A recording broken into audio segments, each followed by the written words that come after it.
really interesting for what some of these folks to just write down their average day. And I think in their average day, the thing that would jump out is the amount of time they're doom scrolling and the amount of time they're probably on their phone, on Instagram, or on TikTok, just lobotomizing themselves, getting lied to, confusing their friends with just random influencers, aspiring to superficial nonsense.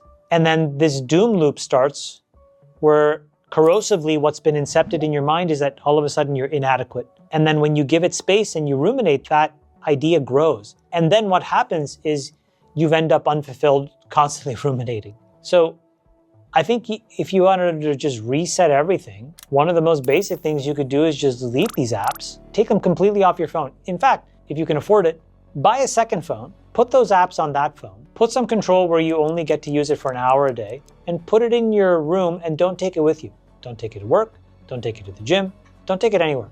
And give yourself a budget where you're only allowed to use it for like 30 minutes a day. I bet you most of these people would feel a lot better right away, because you wouldn't be dealing with this constant stimulus of telling you haven't made it or, everything's not working. And obviously, if somebody told me for 3 hours a day that it was not working, I would start to believe them, but it would not be true. And it has nothing to do with how much money you have or what title you have, or, it has nothing to do with any of that. It's about losing focus of what's literally right in front of you.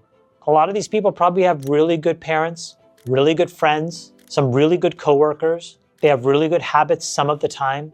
And instead of focusing on that, they live in this glass half empty hellscape that's defined by the lies of other people that those people are gussying up for the purposes of clicks and likes. It's just so stupid. And so then if you're going to ruminate on that, what are you ruminating on? You're ruminating on a lie. You're focused on somebody else's lie and then projecting that lie as a reflection on the lack of your achievement. That is so crazy to me.